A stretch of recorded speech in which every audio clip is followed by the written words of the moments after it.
Hello dear student, welcome back to my YouTube channel Aman coaching classes.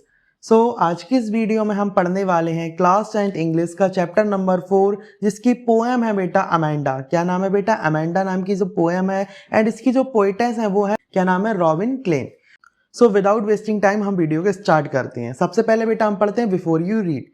देखिए बेटा, before you read में देखा गया है every child feels that she और he is controlled and instructed not to do one thing और another. यानी कि बेटा सभी बच्चों को क्या किया जाता है बेटा, हमको ऐसा लगता है, सभी बच्चों को ऐसा लगता है कि उसे कंट्रोल में रखा जाता है, उस पर कंट्रोल किया जाता है, उसे इंस्ट्रक्ट दिए जाते हैं कि बेटा ये काम करो, ये काम मत करो। यू टू में फील दैट, यानी कि बेटा आपको भी ये फील हो सकता है that your freedom is curtailed, यानी कि बेटा आपकी जो फ्रीडम है वो आपसे छीनी जा रही है। Write down some of the things you want to do, यानी कि बेटा कुछ चीजें लिखिए जो आप करना चाहते हैं, but your parents elder do not allow you to, यानी कि परंतु जो आपके पेरेंट्स हैं और आपके जो एल्डर्स हैं, आपके बड़े बुजुर्ग हैं, आपके बड़े भाई बहन हैं, वो आपको करने से मना करते हैं, यानी कि आपके लिए अलाउ नहीं करते हैं। To read the poem aloud from pairs, यानी कि बेटे इस पोम के आप अलाउड यानी कि जोर से पढ़िए, पेयर्स में पढ़िए। ईच रीडिंग अल्टरनेट स्टैंजार्ड, यानी कि प्रत्येक छंद को बार बार पढ़िए। You are in for a surprise, तो आपके लिए क्या हो जाएगा बेटा, आपको आश्चर्य लगेगा, आपको सरप्राइज महसूस होगा बेटा। नाउ बेटा अब हम हमारा फर्स्ट स्टैंजा पढ़ते हैं। Don't bite your nails Amanda, don't hunch your shoulders Amanda, stop that slouching and sit up straight Amanda. यानी कि बेटा वो क्या बोलती है इसमें बेटा, जो अमेंडा है उस छोटी सी बच्ची है और उसको बेटा हर काम के लिए अपनी माँ द्वारा डांटा जाता है, तो उसकी माँ बोलती है don't bite your nails Amanda, यानी कि बेटा अपने जो नेल्स हैं अमेंडा उनको मत काटो, उनको मत खाओ। Don't hunch your shoulders Amanda, यानी कि अपने जो शोल्डर्स हैं उनको मत मटकाओ। Stop that slouching and sit up straight Amanda, यानी कि बेटा वो ये बोलती है अमांडा से, बेटा ये आलसपन मत फैलाओ और स्ट्रेट बैठो, यानी कि बिल्कुल सीधे बैठो, आलसपन मत फैलाओ।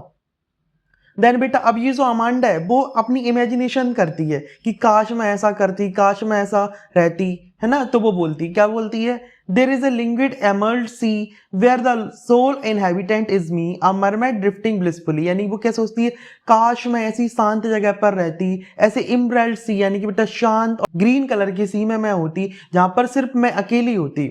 Where the sole inhabitant is me, जहां पे पूरा मालिक मैं ही होती। And a mermaid drifting blissfully, यानी कि एक मरमेड होती, काश में एक जलपरी होती, और ब्लिसफुली यानी कि बिल्कुल हैप्पीनेस, यानी कि हैप्पीली मैं वहां पर ड्रिफ्ट करती, यानी कि मूव करती वहां पे और एंजॉय करती।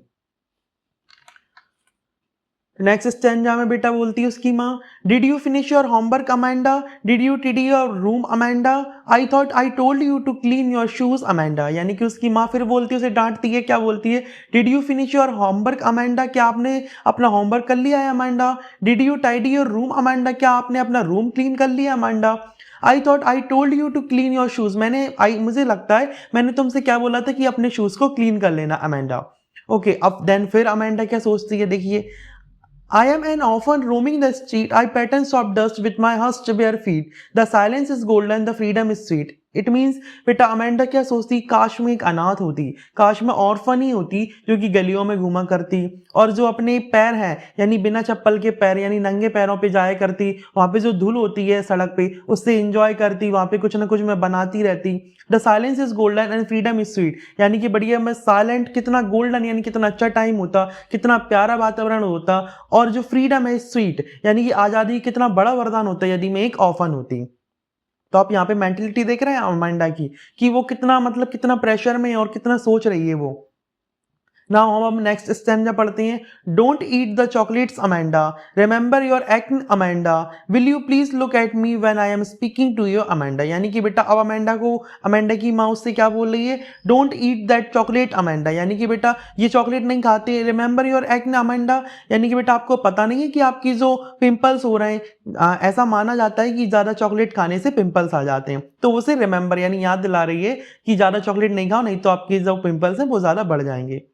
Will you please look at me when I am speaking to you, और वो उससे बोलती है कि मुझे देखो, मेरी आंखों में देखो, जब मैं आपसे बात कर रही हूँ तो आपको मुझे देखना चाहिए। एक्चुअली में क्या होता है, जब भी हमें डांट पड़ रही होती है, हमारे पेरेंट्स जब हमें डांटते हैं तो हम लोग इधर उधर देखने लगते हैं, तो उसकी माँ वही बोल रही है कि प्लीज लुक एट मी, यानी कि मुझे देखो Amanda, when I am speaking to you, जब मैं आपसे बात कर रही हूँ। तो देन अब अमांडा क्या सोचती है, देखिए, I am Rapunzel, I am not a care. Life in a tower is tranquil and rare. I will certainly never let down my bright hair. यानी कि अब वो क्या सोचती, काश मैं रेपुंजल होती। रेपुंजल की स्टोरी बेटा आपको पता होगी। रेपुंजल जो होती है बेटा एक फेरी थी जिसको बेटा टावर में बंद कर दिया जाता था, यानी कि बहुत ऊंचे टावर पर उसे बैठा दिया जाता था, कमरे में बंद कर दिया जाता था।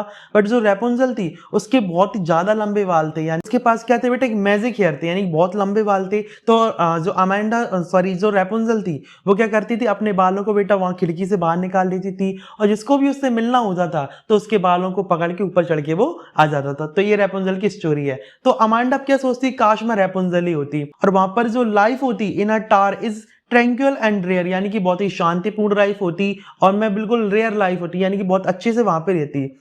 आई certainly never let down my bright hair, और वो तो ये बोलती कि रेपुंजल तो अपने बालों को नीचे कर देती थी जिससे लोग वहां चढ़ के आ जाते थे, मैं तो अपने बालों को भी नीचे में नहीं निकालती, यानी कि उसके जो ब्राइट होने भी लेट डाउन नहीं करती, यानी बाहर नहीं निकालती खिड़की से, मैं बहुत अच्छे से एंजॉय से रहती।